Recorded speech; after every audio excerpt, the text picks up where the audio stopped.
నమస్కారం భవ్య న్యూస్ కి స్వాగతం. ముందుగా హెడ్లైన్స్.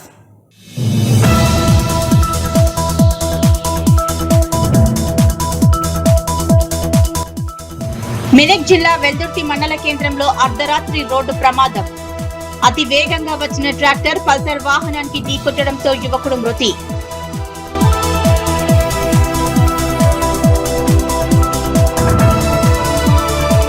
హైదరాబాద్ సనత్ నగర్ లో నూతనంగా నిర్మించిన కిమ్స్ ఆసుపత్రిని ప్రారంభించిన టీఆర్ఎస్ వర్కింగ్ ప్రెసిడెంట్.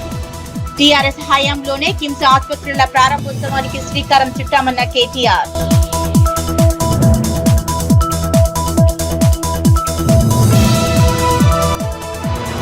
అధికారుల వేధింపులు తాళలేక ఆత్మహత్య యత్నం చేసిన మిషన్ భగీరథ సూపర్వైజర్లు. ములుగు జిల్లా మంగంపేట మండలం మల్లూరు గుట్టపై ఘటన.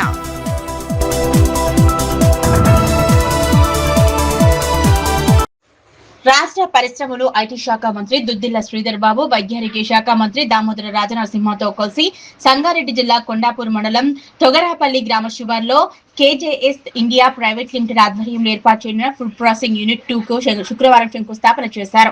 650 కోట్ల పెట్టుబడితో 44 ఎకరాల విస్తీర్ణంలో నిర్మాణం చేపడుతున్న ఈ పరిశ్రమ ద్వారా ప్రత్యక్షంగా 1500 మందికి, పరోక్షంగా సుమారు 5000 మందికి ఉద్యోగ ఉపాధి అవకాశాలు లభించనున్నట్లు తెలిపారు. ఈ కార్యక్రమంలో పార్లమెంటు సభ్యులు Raghunandan Rao, Suresh Shetkar, MLC Anji Reddy, MLA doctor Sanjeeva Reddy, TGIIC చైర్మన్లు నిర్మలా జగ్గారెడ్డి, గిరిధర్ రెడ్డి, జిల్లా కలెక్టర్ ప్రతీక్ జైన్, జిల్లా SP Paritosh Pankaj, TGIIC MD Shashank, మాజీ శాసనసభ్యులు జయప్రకాష్ రెడ్డి, స్థానిక ప్రజాప్రతినిధులు, company chairman Girish Jain, MD CP Ranka, అధికారులు తదితరులు పాల్గొన్నారు. చరిత్ర, ఈనాడు ఉన్న పరిస్థితి, రాబోయే పరిస్థితులు ఏ రకంగా ఉండాలి అనేది నేను మాట్లాడదలుచుకున్నాను. Girish Jain was telling me the struggle, the sacrifices and the vision of his father.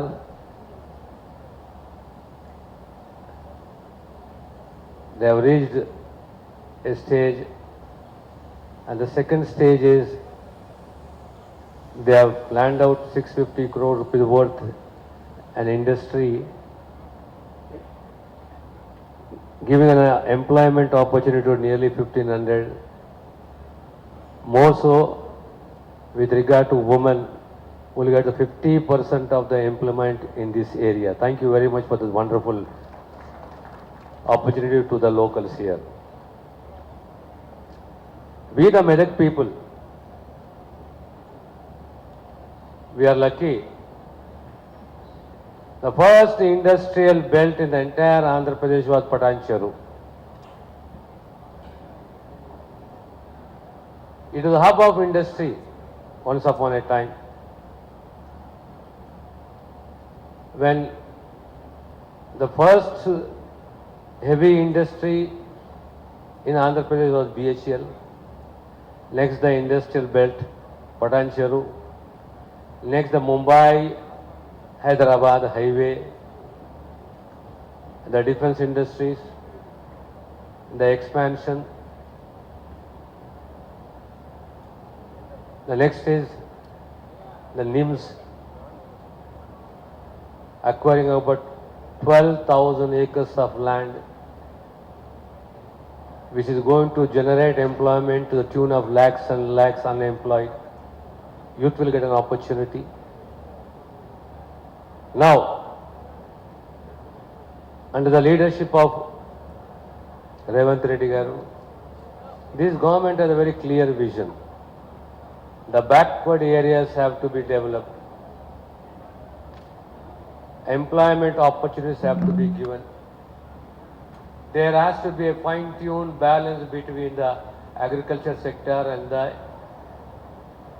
industrial sector. Moreover, opportunities should be given in the skill sector. And the women empowerment plays a very vital role in the society. Now NIMS is going to be a very huge project, very, very huge project. But at the same time, We have backward areas like Narayankhet, or part of Andol or part of Narsapur, part of Ramayanpet. These are all the backward areas. These backward areas should also be given an opportunity for the growth of industries. Luckily, First of all, I would like to congratulate Girish Jain, the young entrepreneur who made his steps visible for the past 6 years. You know, it gave me very great pleasure knowing about his credentials. Exactly 6 years back, he started his company, and from 6 years, he had made his company to grow to a 600 crore company. That's not a small thing to be achieved. Maybe the man in the front. There are so many people who have been backing him, either in terms of equity, or there is in terms of finance, or in terms of giving them the management the required job. And I sincerely congratulate the management and the leadership team for the prestigious investment again in KGS2. And KGS India has a long association since long time. And it has grown from a small company to a globally aligned manufacturing company under leadership of Mr. Jain. And this company now stands as a trusted co-manufacturing and co-packing partner for global brands. As he was mentioning about Nestle, Hindustan Lever, Mayora, Dr. Reddy's, and several other reputed companies. And this unit, the upcoming unit, which will be coming with an investment of 650 crores, and which shall be creating 1,500 direct jobs. And it may be another 1,000 to focus on indirect employment. And this modern manufacturing campus will strengthen Telangana position as a leading destination for the food processing and FMCG manufacturing. And I would like to mention that, you know, this facility will be developed with the advanced automation, putting global quality standards and strong sustainability initiatives, including zero liquid discharge, water recycling, and environmentally responsible operations. ఈరోజు నేను కాలుష్యానికి సంబంధించిన అంశం విషయంలో zero liquid discharge, కాలుష్యం లేకుండా పరిసరాల ప్రాంతంలో మరి వారు ఉపయోగించిన నీరుని ఆ గ్రామాల వారి పరంగా ప్రవహించకుండా ఇక్కడే జీరో లిక్విడ్ డిశ్చార్జ్ ట్రీట్మెంట్ చేస్తూ, ఇక్కడే వాటర్ రీసైక్లింగ్ చేస్తూ, ప్రకృతికి ఏ విధమైన ఇబ్బంది లేకుండా ఆపరేషన్ చేపడతానన్న సందర్భంలో వారికి ప్రత్యేకంగా అభినందన తెలియజేస్తా ఉన్నాను. ఈ ప్రాంతానికి సంబంధించిన రైతులు, ఈ ప్రాంతంలో అనేక సూక్ష్మ మధ్య చిన్న పరిశ్రమలు ఉన్నాయి. అదేవిధంగా ఇక్కడ లాజిస్టిక్కి సంబంధించి, ప్యాకేజింగ్కి సంబంధించి మరి సప్లై చైన్లో ఉపయోగపడే మెదక్ జిల్లా వెల్దుర్తి మండల కేంద్రంలో గురువారం అర్ధరాత్రి రోడ్డు ప్రమాదం జరిగింది. స్థానిక తిరుమల వైన్స్ ఎదురుగా మెదక్ వెల్దుర్తి రహదారిపై అతివేగంగా వచ్చిన ట్రాక్టర్ పల్సర్ వాహనాన్ని ఢీకొట్టింది. ఈ ప్రమాదంలో ఒక యువకుడు అక్కడికక్కడే మృతి చెందాడు. మెదక్ జిల్లా వెల్దుర్తి మండల కేంద్రంలో గురువారం రాత్రి రోడ్డు ప్రమాదం జరిగింది. స్థానిక తిరుమల వైన్స్ ఎదురుగా మెదక్ వెల్దుర్తి రహదారిపై అతివేగంగా వచ్చిన ట్రాక్టర్ పల్సర్ వాహనాన్ని ఢీకొట్టింది. ఈ ప్రమాదంలో ఒక యువకుడు అక్కడికక్కడే మృతి చెందారు. ఘటనా స్థలానికి చేరుకున్న పోలీసులు విచారణ చేపట్టారు. మృతుడు మండల పరిధిలోని ఎల్కపల్లి గ్రామానికి చెందిన వల్లూరు పవన్ కళ్యాణ్ గా గుర్తించారు. మృతదేహాన్ని పోస్టుమార్టం నిమిత్తం ఆసుపత్రికి తరలించారు. రోడ్డు ప్రమాద ఘటన సీసీ కెమెరాలో రికార్డు అయింది.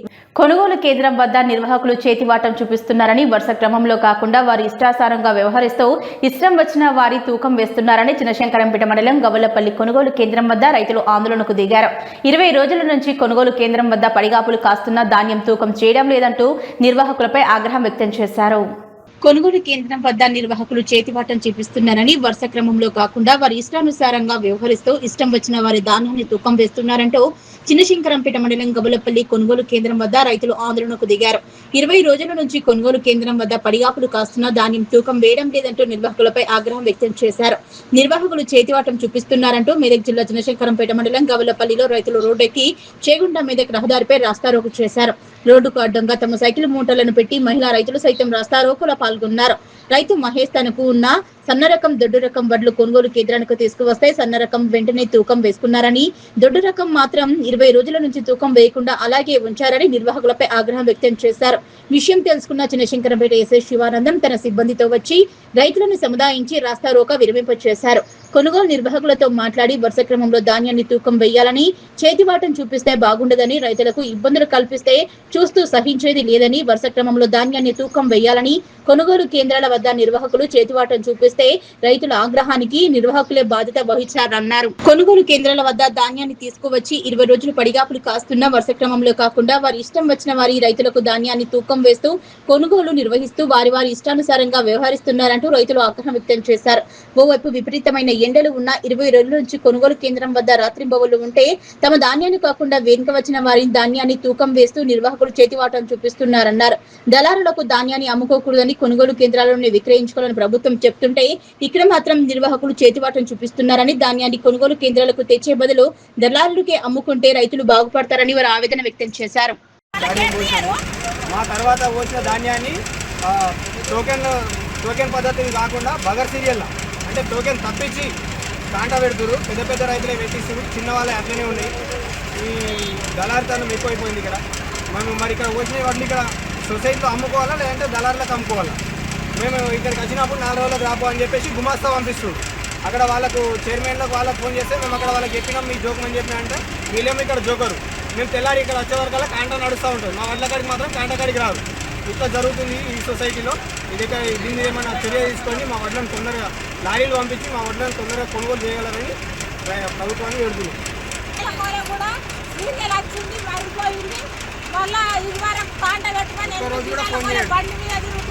నేను తిరుగుతున్నా ఆడదాన్ని మరి అంత కూడా కేర్ చేస్తలేదు దోస్తారని అంటాడు. మళ్ళీ ఇంకో కుప్ప కడిపోయి 4 కుప్పలు దోస్తుంది, ఒక్క కుప్ప దోస్తలేదు. నాది మరి వాళ్ళు అంత తిరుగు మేము ఇంకా వచ్చినామా అనిపించదా? ఇంకా వేరే వాళ్ళ దోకే కలుసుకుని కట్టారా ముందు మా దోకే లేవు కదా. మా ముందు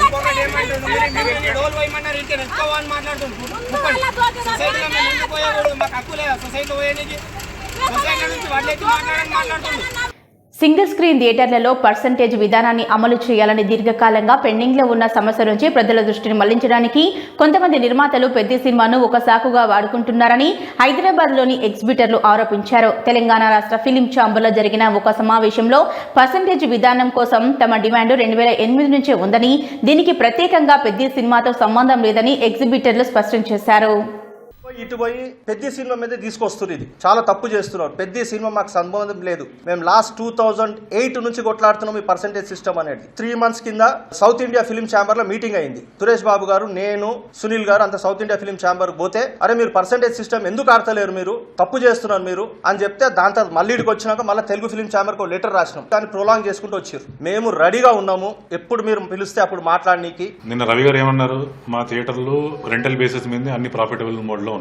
నాదవ థియేటర్ వాళ్ళు లీజ్ నడుపుతున్నారు. ప్రాఫిట్ ఉన్నప్పుడు రెంటల్ టైంకి రావాలా లేదా చెప్పు. 6 months బ్యాక్ ఎయిర్ కండిషన్స్ 2 యూనిట్లు పాడైనవి, ఇంకా రిపేర్ అవ్వలేదు. అది ప్రాఫిట్స్ ఉన్నప్పుడు ఈ ప్రాబ్లమ్స్ ఎందుకు వస్తాయి? ఆయన ఒక రాంగ్ సిగ్నల్ పంపిస్తున్నారు. మేము ప్రాఫిట్లలో ఉన్నాం. ఏ ఎగ్జిబిటర్ ప్రాఫిట్లో లేనప్పుడు ఆయన ఎట్లుంటాడు? 40 థియేటర్ ఓనర్లం రెడీగా ఉన్నాము, ఇన్స్టాల్ చేసి రెనోవేట్ చేసి 5 కోట్లు పెట్టడానికి రెడీగా ఉన్నాము. కానీ ఈ కంటెంట్ ఇవ్వట్లేదు. వి వెల్కమ్ కొత్త సంస్థలని. కొన్ని కొత్త సంస్థ అదనపు ఆంక్షలతో వచ్చి ఇంకా దిగజారుస్తోంది. So that is not fair. So అది ఆ అనిశ్చితి పరిస్థితుల్లోనే మేము ఇన్వెస్ట్ చేయట్లేదు, లేకపోతే వీఆర్ రెడీ. దీన్ని కరెక్ట్ గా కూర్చొని లెక్కలేసుకొని చూసుకుంటే ఏది అవదు. వాళ్ళు సినిమా తీయాలి, వాళ్ళకి సినిమా తీసే అవకాశాన్ని డిస్ట్రిబ్యూటర్గా కానీ ఎగ్జిబిటర్గా కానీ అలానే వీటన్నిటికి మించి ప్రేక్షకుడికి సినిమా చూస్తే కదా డబ్బులు వస్తాయి. వీళ్ళందరూ ఏం మాట్లాడినా ప్రేక్షకుడికి చేరువయ్యేదానికి ముందు ప్రయత్నించాలే తప్పితే ఇది కాదు. డెఫినెట్గా పరిష్కార మార్గానికి ఫస్ట్ స్టెప్ మాత్రం రేపు పడుద్ది. Basavatarakam Indo American cancer hospital and research institute chairman Nandamuri Balakrishna cancer రోగులకు అధునాతన వైద్య సేవలను అందించడానికి తమ ఆసుపత్రి నిరంతరం కృషి చేస్తుందని తెలిపారు. మంది దాతలు ఇంతకుముందు కూడా ఎన్నో పరికరాలు మన ఆసుపత్రికి అందజేయడం, వాళ్ళందరికీ మరి మనం కృతజ్ఞతలు తెలియజేసుకోవడం, మనం ఇక్కడ మంచి వైద్యాన్ని అందిస్తున్నామో దానికి స్పందించి మాకు అందిస్తున్న ఈ సహకారానికి ఐసిఐసిఐ బ్యాంక్ వారికి నా హృదయపూర్వక కృతజ్ఞత వందనాలు తెలియజేసుకుంటున్నాను. ఈ రోజు ఈ డిజిటల్ పెథాలజీ యూనిట్ ఈ రోజు మన ఆసుపత్రిలో ప్రారంభించడం జరిగింది. ఈ డిజిటల్ పెథాలజీ స్కాన్ ఉండేది కానీ అదేంటంటే ఎక్కువ టైం తీసుకునేది. ఒక్కొక్క స్లైడ్ రీడ్ చేయడానికి 20 నుంచి 25 నిమిషాల దాకా తీసుకునేది. అటువంటిది ఇప్పుడు వచ్చిన ఈ డిజిటల్ సపోర్టెడ్ ఈ డిజిటల్ ఏదైతే పెథాలజీ స్కానర్ ఉందో 5 నిమిషాల్లోనే మొత్తం మనకు కావాల్సిన వివరాలన్నీ అందజేయడం. మహబూబాబాద్ జిల్లా ఆలేరులోని నెల్లికుదురు కొనుగోలు కేంద్రాలను పరిశీలించారు జిల్లా కలెక్టర్ స్నేహా శబరి, ఎస్పీ శబరీష్. కొనుగోలు కేంద్రాల్లో రైతులను అడిగి సమస్యలపై ఆరా తీశారు. కొనుగోలు కేంద్రాల దగ్గర నిరంతరం పర్యవేక్షణ కొనసాగించాలని అధికారులకు సూచించారు.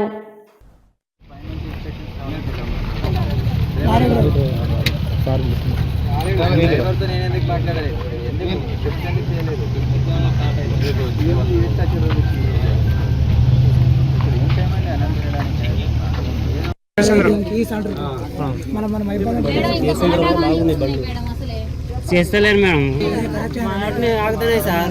దాన్ని ఎలా అయింది పక్కనే పడేస్తాడు, వాళ్ళు చేసిన వాళ్ళే చేస్తాడు.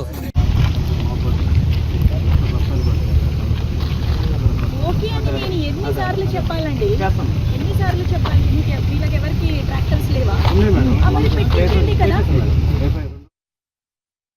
హైదరాబాద్ సనత్ నగర్ లో నూతనంగా నిర్మించిన కిమ్స్ ఆసుపత్రిని ప్రారంభించారు టీఆర్ఎస్ వర్కింగ్ ప్రెసిడెంట్ కేటీఆర్. టీఆర్ఎస్ హయాంలోని కిమ్స్ ఆసుపత్రిలో ప్రారంభోత్సవానికి శ్రీకారం చుట్టామని తెలిపారు. పూర్తి స్థాయి భద్రత ఉండాలి అనే ఆలోచనతో మరి కేసీఆర్ గారి నాయకత్వంలో రాష్ట్ర వ్యాప్తంగా విస్తృతమైన వైద్య సేవలని అందుబాటులోకి తీసుకొచ్చే క్రమంలో హైదరాబాద్ మహానగరంలో ఎక్కడైతే 1,20,00,000 మంది ప్రజలు నివాసం ఉంటున్నారో అందులో ముఖ్యంగా పేద మధ్యతరగతి, దిగువ మధ్యతరగతి ప్రజల కోసం ఆలోచన చేసి ఒకనాడు హైదరాబాద్ అంటే గాంధీ, ఉస్మానియా లేదంటే నిమ్స్, ఈ 3 మాత్రమే. హైదరాబాద్ అంటే గాంధీ, లేకపోతే ఉస్మానియా, లేకపోతే నిమ్స్. మంచిర్యాల జిల్లా కోటపల్లి మండలం దేవులవాడలో నూతనంగా నిర్మించిన ఇందిరమ్మ ఇండ్ల గృహ ప్రవేశంలో పాల్గొన్నారు మంత్రి వివేక్ వెంకటస్వామి. కొత్త ఇల్లు అందుకున్న లబ్ధిదారులకు ఆయన శుభాకాంక్షలు తెలిపారు. ప్రతి నిరుపేద కుటుంబానికి ఇందిరమ్మ ఇళ్లను కట్టించడమే కాంగ్రెస్ ప్రభుత్వ లక్ష్యమని తెలిపారు. 2.5 సంవత్సరాలలో ఎవరైతే అర్హతలు ఉన్నారో వాళ్ళందరికీ 200 యూనిట్లు ఫ్రీ, బస్ ట్రావెల్ ఫ్రీ, మనకు రాజీవ్ ఆరోగ్య స్కీమ్ కింద 10 లక్షల వరకు ట్రీట్మెంట్ ఫ్రీ, ఇంకా ఎక్కువ ఖర్చు అయితే వాళ్ళకి అందరికీ సీఎం రిలీఫ్ ఫండ్ కూడా ఇప్పించడం జరుగుతుంది. కానీ ఇప్పుడు ఫ్లాగ్షిప్ ప్రోగ్రామ్ ఉన్నదంటే అది ఇందిరమ్మ ఇల్లు. ఇంతకుముందు కాంగ్రెస్ ప్రభుత్వంలో హయాంలో కూడా అప్పుడు ఇందిరాగాంధీ గారు గరీబీ హటావు అని చెప్పి పేద ప్రజలకు అసైన్ భూములు ఇచ్చి ఇల్లులు కట్టించడం. తర్వాత మళ్ళీ 2012లో కూడా అప్పుడు ఇందిరమ్మ ఇల్లులు అని చెప్పి అందరికీ ఎవరైతే అర్హత ఉందో వాళ్ళందరికీ కూడా అప్పుడు ₹1,00,000 వరకు ఇచ్చి ఇందిరమ్మ ఇల్లులు కట్టించడం జరిగింది. ఈసారి మంచిగా కట్టుకోవాలి, 600 స్క్వేర్ ఫీట్ లో కట్టుకోవాలి, 5 లక్షలు ఇద్దాము అని చెప్పి ముఖ్యమంత్రి గారు ఒక కంకణం కట్టుకున్నాడు. దాని ప్రకారంగానే రాష్ట్ర వ్యాప్తంగా 4 లక్షల ఇల్లులు కట్టించడం జరిగింది. ఈ రోజు చాలా సంతోషం, ఎందుకంటే ఇక్కడ దేవులవాడలో ఈ మార్మూరు గ్రామంలో ఎవరు ఊహించలేదు, సొంత ఇల్లు కట్టుకుంటామని ఊహించలేదు. వీళ్ళకి మంచి అవకాశము ఈ ఇందిరమ్మ పథకం ద్వారా లభించింది. ఈ ఇల్లులు పూర్తిగా అయింది, వాళ్ళ గృహ ప్రవేశము. వాళ్ళకి ఆ దంపతులకు వారి అభినందనలు, శుభాకాంక్షలు చెప్తూ ఈ కార్యక్రమం ఏదైతే కాంగ్రెస్ ప్రభుత్వం తీసుకుందో ఇందిరమ్మ ఇల్లు బీద ప్రజలకు ఎవరికైతే స్తోమత లేదో వాళ్ళందరికీ కూడా 5 లక్షల రూపాయలు కంప్యూటర్ ద్వారా, ఎక్కడ అవకతవకలు లేవు, ఎవరికి కమిషన్ ఇచ్చేది అవసరం లేదు. ఇది కేవలం కంప్యూటర్ ద్వారా ఎంత కడతారో అంత పేమెంట్ వస్తుంది. వీళ్ళకు ఇంత చక్కటి ఇల్లులు కట్టుకుంటున్నారంటే నిజంగానే ఒక మంచి విషయము. నేను చెప్పినాను, స్తోమత లేని వారికి కూడా సహాయం ఇచ్చి ఇల్లులు కట్టించే కార్యక్రమం తీసుకునే బాధ్యత ఈ లోకల్ సర్పంచ్ది ఉంది. ధాన్యం కొనుగోలు ప్రక్రియ పూర్తి అయ్యేంత వరకు అధికారులు క్షేత్రస్థాయిలోనే ఉండాలని, అధికారులు ప్రతి కొనుగోలు కేంద్రాన్ని సందర్శించి పర్యవేక్షించాలని, కొనుగోలు రవాణాలో ఎలాంటి సమస్యలు లేకుండా చర్యలు చేపట్టాలని జిల్లా కలెక్టర్ ప్రతిమా సింగ్ అధికారులకు ఆదేశించారు. వెల్దుర్తి మండల కేంద్రంలోని ఫ్యాక్స్ ఆధ్వర్యంలో ఏర్పాటు చేసిన ధాన్యం కొనుగోలు కేంద్రాన్ని తూప్రాన్ ఆర్డీఓ జయచంద్రారెడ్డి, తహసీల్దార్ శ్రీనివాస్ తో కలిసి కలెక్టర్ ప్రతిమా సింగ్ పరిశీలించారు. ఈ సందర్భంగా జిల్లా కలెక్టర్ మాట్లాడుతూ కొనుగోలు ప్రక్రియ పూర్తయ్యే వరకు అధికారులు నిరంతర పర్యవేక్షణ చేయాలని, కొనుగోలు ప్రక్రియలో జాప్యానికి తావులేదన్నారు. కొనుగోలు రవాణాలో ఎలాంటి ఇబ్బందులు లేకుండా చూడాలన్నారు.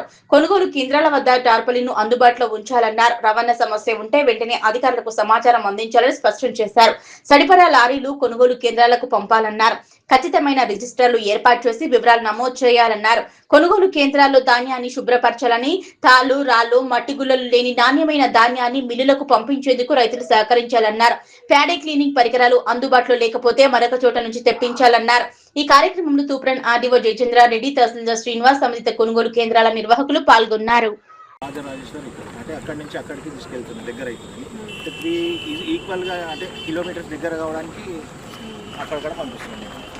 3 సెంటర్స్ అయితే 4 మండలం. కానీ మనకి ఏంటంటే వీళ్ళు రైస్ మిల్లర్స్ ఇబ్బంది పెడుతున్నారు, తీసుకోవట్లేదు. మనకు 6-7 లారీ జంప్ కావాలి కానీ లేబర్స్ లేరు అని మార్పు కూడా ఈ ప్రాబ్లం ఏంటంటే మొత్తం division madam Venkata Sai rice ఉన్నాయని రా మేడం కూడా ఇచ్చిన వాటికి ఉన్నాయి. కాకపోతే ఏంటంటే మనము రా కాబట్టి ఇక్కడ ఇన్సిస్ట్ చేస్తారా మేడం. నచ్చిన లారీస్ ఆయన అన్లోడ్ చేసుకోవాలి. చాలా మేము ఏం చేసుకోవాలి, అవుట్ టైం రాదు.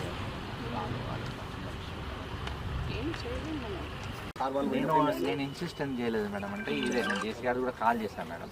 మిల్లర్ అక్లాడ్జ్మెంట్ రాకపోతే మళ్ళీ కష్టం అవుతుంది కదా, మనం బలవంతంగా డంప్ చేస్తే మళ్ళీ పేమెంట్ రాదు కదా ఈయనకి అనేది ఒక డౌట్ ఉండదు మేడం. మీరు ఇప్పుడు క్లారిఫై టీఎంసీఎస్ చేస్తారని.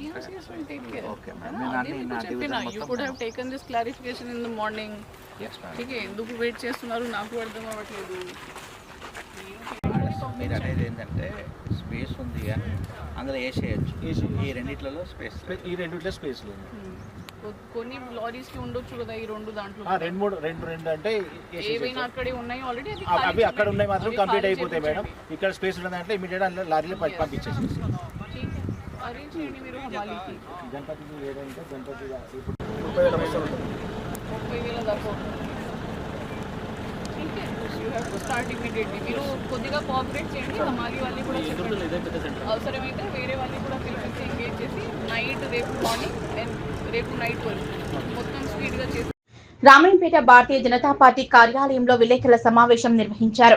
ఈ కార్యక్రమంలో భారతీయ జనతా పార్టీ రాష్ట్ర కౌన్సిల్ సభ్యులు రాగిరాములు మాట్లాడుతూ రామాయంపేట మున్సిపాలిటీలో జరిగిన అవినీతిపై సమగ్ర విచారణ జరిపించాలని, గత సంవత్సరం కూడా 15 ఫైనాన్స్ నుంచి 2 కోట్లు ఈ రామాయంపేట మున్సిపాలిటీకి వస్తే మొత్తంగా 1,60,00,000 దాంట్లో ఫ్రాడ్ జరగడం, ఇప్పటి వరకు కూడా వాటిపై చర్యలు చేపట్టకపోవడం అనేది సిగ్గుచేటన్నారు. దీనిపై తమ ఎంపీ ద్వారా మున్సిపల్ స్టేట్ సెక్రటరీ కూడా ఫిర్యాదు చేయడం జరిగిందన్నారు. దానిపై కలెక్టర్ కూడా చర్యలు తీసుకోవటమని తమ ఎంపీ ద్వారా సూచించడం జరిగిందన్నారు. నిన్న మొన్న జరిగిన మున్సిపల్ సమావేశంలో చైర్మన్ అధ్యక్షతన చైర్మన్ తమ మున్సిపల్లో దొంగలు పడ్డారన్నట్లుగా వారికి తెలియకుండానే 30 లక్షల రూపాయలు దానిపై జరిగిందని విచారణ చేపించాలని డిమాండ్ చేశారు.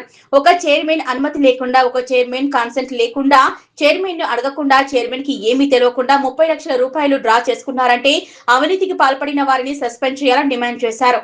రామాయంపేట ప్రజల నుంచి నిన్న మొన్ననే 20-30 లక్షలు వసూలు చేసి పందికొక్కుల్లా దోచుకు తింటున్నారని విమర్శించారు. రామాయంపేట మున్సిపల్ ఆఫీస్ మొత్తం అవినీతిమయమైపోయిందని, అసలు ప్రజలు రాజకీయ నాయకులను నమ్మాలా, అధికారులను నమ్మాలా అనే అయోమయ స్థితిలో పడ్డారన్నారు. ఈ రోజు రామాయంపేట మొత్తం ప్రజలు ఆలోచిస్తున్నారని, ఇంత దౌర్భాగ్యము రామాయంపేట మున్సిపాలిటీలో ఉండడం అనేది చాలా సిగ్గుచేటన్నారు. అవినీతి అధికారులపై చర్యలు తీసుకోవాలన్నారు. 30 లక్షలతో పాటు 1,60,00,000 కూడా వెంటనే రికవరీ చేయాలని ఈ సందర్భంగా వారు డిమాండ్ చేశారు. ఈ కార్యక్రమంలో భారతీయ జనతా పార్టీ రాష్ట్ర కౌన్సిల్ సభ్యులు రాగిరాములు, జిల్లా ప్రధాన కార్యదర్శి శ్రీనివాస్, 8వ ward councillor Shankar, OBC Morcha రాష్ట్ర కార్యవర్గ సభ్యులు చింతల శేఖర్, పట్టణ మాజీ అధ్యక్షులు భానుచందర్, జిల్లా నాయకులు, పట్టణ నాయకులు బాసం అనిల్, యాదగిరి యాదవ్, సంతోష్, విలుముల రమేష్ తదితరులు పాల్గొన్నారు. అవినీతి అనేది అలవాటు అయిపోయింది. అధికార యంత్రాంగం కానీ, పాలక వర్గాలు కానీ చిత్తశుద్ధి లేకపోవడం వల్ల ఈరోజు మనం చూస్తూ ఉన్నాం. ఏదైతే అధికారులు ఎవరైతే ఉన్నారో చైర్మన్కు తెలియకుండా ఇంత ఘోరంగా నిధులు విడ్రా చేసినారు అనేది ఇది విడ్డూరం. ఇది వినడానికి కూడా చాలా విచిత్రంగా ఉంది. ఎందుకంటే మున్సిపల్ చైర్మన్ తెలియకుండా ఏం జరగదన్న, అంత దారుణంగా జరుగుతున్నదంటే దానికి బాధ్యత కూడా మున్సిపల్ చైర్మనే బాధ్యత వహించాలి ఖచ్చితంగా. గతంలో కూడా 15th ఫైనాన్స్ కింద వచ్చిన 2 కోట్ల రూపాయల్లో 1,90,00,000 అవినీతి జరిగింది. దీంట్లో మేనేజర్ ఉన్నాడు, మున్సిపల్ కమిషనర్ ఉన్నాడు. దీన్ని మీరు వెంటనే చర్యలు చేపట్టాలని చెప్పేసి భారతీయ బుక్కులన్నీ అన్నీ ఉన్నాయి.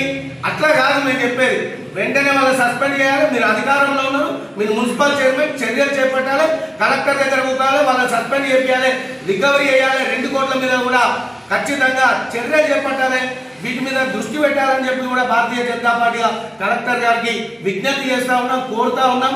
కలెక్టర్ గారు చాలా మంచి కలెక్టర్, మన మెదక్ జిల్లాకు సంబంధించిన ప్రతిమా సింగ్ గారు వెరీ గుడ్ కలెక్టర్. ఆమె అడ్మినిస్ట్రేషన్ చాలా బాగుంటుంది. ఎందుకంటే మేము చూస్తూ ఉన్నాం, గతంలో ఉన్న D1 బెదిరించడము, ఇప్పుడు వచ్చిన కలెక్టర్ అధికారులను ఆ స్థాయిలో ఉన్న వాళ్ళను బెదిరించి మనం ఏం చేయలేము, వాళ్ళతో పని చేయించాలి. మనం ఫెయిల్యూర్ అయితే రాజకీయ నాయకులుగా మనం అధికారంలో ఉన్న వాళ్ళు ఫెయిల్యూర్ అయితే ప్రభుత్వం ఫెయిల్ అయినట్లు లెక్క. ఈరోజు ఆమె కలెక్టర్ ఉన్నారు, కలెక్టర్ ఫెయిల్ అయిందంటే ప్రభుత్వం ఫెయిల్ అయినట్లు లెక్క. దానికి బాధ్యత ఎమ్మెల్యే వహించాలి. ఈ విషయాన్ని కూడా గౌరవ ఎమ్మెల్యే చూడాలి. ఎందుకంటే మేము అడుగుతా ఉన్నాం, ఖచ్చితంగా భారతీయ జనతా పార్టీగా రామాయంపేట రెవెన్యూ డివిజన్ కావాలి, రామాయంపేట నియోజకవర్గం కావాలి, గతంలో ఉన్నట్టు రామాయంపేట అభివృద్ధి చెందాలి. రామాయంపేట కోసం భారతీయ జనతా పార్టీగా మేము ఏ దానికైనా సిద్ధంగా ఉన్నామని చెప్పేసి ఈ సందర్భంగా తెలియజేస్తూ, ప్రజలు కూడా దయచేసి ఆలోచించాల్సిందిగా మీ అందరికీ విజ్ఞప్తి చేస్తూ అవకాశం కల్పించిన బీజేపీ అందరూ కూడా చాలా ఇబ్బందులు పడుతున్నారు. రామాయంపేట మున్సిపాలిటీ ఏర్పడి 2018, 2020లో ఏర్పడింది. 20లో ఎలక్షన్ జరిగింది. ఆ నుంచి కూడా ఇప్పటి వరకు కూడా ఏ మాత్రం అభివృద్ధి పనులు జరగలేదు. కానీ 15వ ఆర్థిక సంఘం నిధుల ద్వారా మున్సిపాలిటీకి నిధులు వస్తాయి, కేంద్ర ప్రభుత్వం నుంచి వస్తాయి. నరేంద్ర మోడీ గారు ప్రతి మున్సిపాలిటీకి గ్రామ పంచాయతీలకు ఏ విధంగా పంపిస్తారో మన రామపేట మున్సిపాలిటీ కూడా నిధులు పంపించడం జరుగుతుంది. ఆ నిధుల్లో 1 కోటికి పైగా అవినీతి జరిగిందని గత కమిషనర్, అదేవిధంగా దాని వెనకాల ఉన్నటువంటి ఇప్పుడు ఉన్నటువంటి బీఆర్ఎస్, గతం ఉన్నటువంటి కాంగ్రెస్, ఇప్పుడున్న బీఆర్ఎస్ నాయకుల పేర్లు కూడా రామపేటలో ప్రచారం జరిగింది. మేము దానిపైన కూడా అక్కడ ఒక ప్రోగ్రామ్ చేసినాము. అదేవిధంగా వరి ధాన్యం నిల్వ ప్రక్రియ సక్రమంగా చేపట్టాలని, కొనుగోలు చేసిన ధాన్యాన్ని గోదాములకు కేటాయించిన రైస్ మిల్లులకు త్వరితగతిన తరలించాలని జిల్లా కలెక్టర్ ప్రతిమా సింగ్ అన్నారు. వరిధాన్యం కొనుగోలు కేంద్రాల నుంచి కొనుగోలు చేసిన ధాన్యాన్ని కేటాయించిన ప్రకారంగా రైస్ మిల్లులకు, గోదాములకు త్వరితగతిన తరలించాలని, ధాన్యం దెబ్బతినకుండా నిల్వ ప్రక్రియ సమర్థవంతంగా చేపట్టాలని జిల్లా కలెక్టర్ ప్రతిమా సింగ్ అన్నారు. జిల్లాలోని తూప్రాన్ మండలం ఇస్లాపూర్ గ్రామంలోని ధాన్యం కొనుగోలు కేంద్రాన్ని, తూప్రాన్ మండలం అల్లాపూర్ గ్రామంలోని నవదుర్గ రైస్ మిల్లు అన్లోడింగ్ ను కలెక్టర్ పరిశీలించారు. ఈ సందర్భంగా జిల్లా కలెక్టర్ మాట్లాడుతూ, రైతు సంక్షేమంలో భాగంగా ప్రభుత్వం కొనుగోలు కేంద్రాలను ఏర్పాటు చేసి మద్దతు ధర చెల్లించి రైతుల వద్ద నుంచి నిబంధనల ప్రకారం ధాన్యం కొనుగోలు చేయడం జరుగుతుందన్నారు. వరి ధాన్యం కొనుగోలు విషయంలో ఎలాంటి పొరపాట్లకు తావివ్వకూడదని, కొనుగోలు కేంద్రాల నుంచి కొనుగోలు చేసిన ధాన్యాన్ని కేటాయించిన ప్రకారం రైస్ మిల్లులకు, గోదాములకు తరలించాలని, సంబంధిత రైస్ మిల్లర్లు, అధికారులు తరలించిన ధాన్యాన్ని త్వరితగతిన దిగుమతి అయ్యేలా చర్యలు తీసుకోవాలన్నారు. ఒక రోజులో కనీసం 10 నుంచి 15 లారీల ధాన్యాన్ని దిగుమతి చేసుకోవాలని, అవసరం మేరకు హమాలీల సంఖ్య పెంపొందించుకోవాలన్నారు. ధాన్యం తరలింపుకు అవసరమైన లారీలు సమకూర్చడం జరుగుతుందని, రైస్ మిల్లుల యాజమాన్యం ధాన్యం దిగుమతి ప్రక్రియ వేగవంతం చేపట్టారన్నారు. ఈ కార్యక్రమంలో తూప్రాన్ ఆర్డీఓ జయచంద్రారెడ్డి, ప్రత్యేక అధికారి జెడ్పీసీఓ ఎల్లయ్య, తహసీల్దార్ చంద్రశేఖర్ రెడ్డి, డిప్యూటీ తహసీల్దార్ శ్రీకాంత్, కొనుగోలు కేంద్రం నిర్వాహకులు, మిల్లర్ యాజమాన్యాలు పాల్గొన్నారు.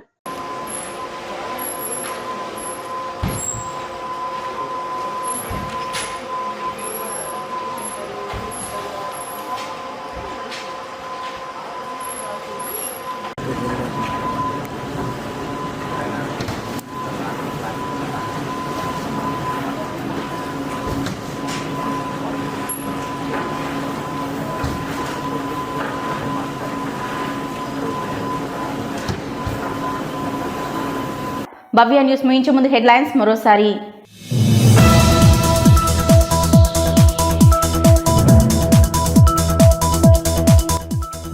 మెదక్ జిల్లా వెల్దుర్తి మండల కేంద్రంలో అర్ధరాత్రి రోడ్డు ప్రమాదం. అతి వేగంగా వచ్చిన ట్రాక్టర్ పల్సర్ వాహనానికి ఢీకొట్టడంతో యువకుడు మృతి.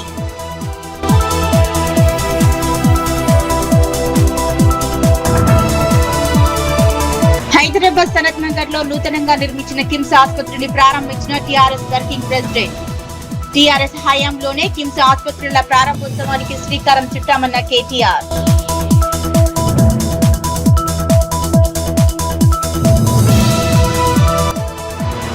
అధికారుల వేధింపులు తాళలేక ఆత్మహత్య యత్నం చేసిన మిషన్ భగీరథ సూపర్వైజర్లు.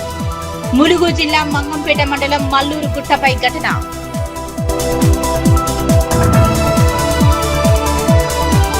ఇవి ఇప్పటివరకు నా అప్డేట్స్. నమస్కారం.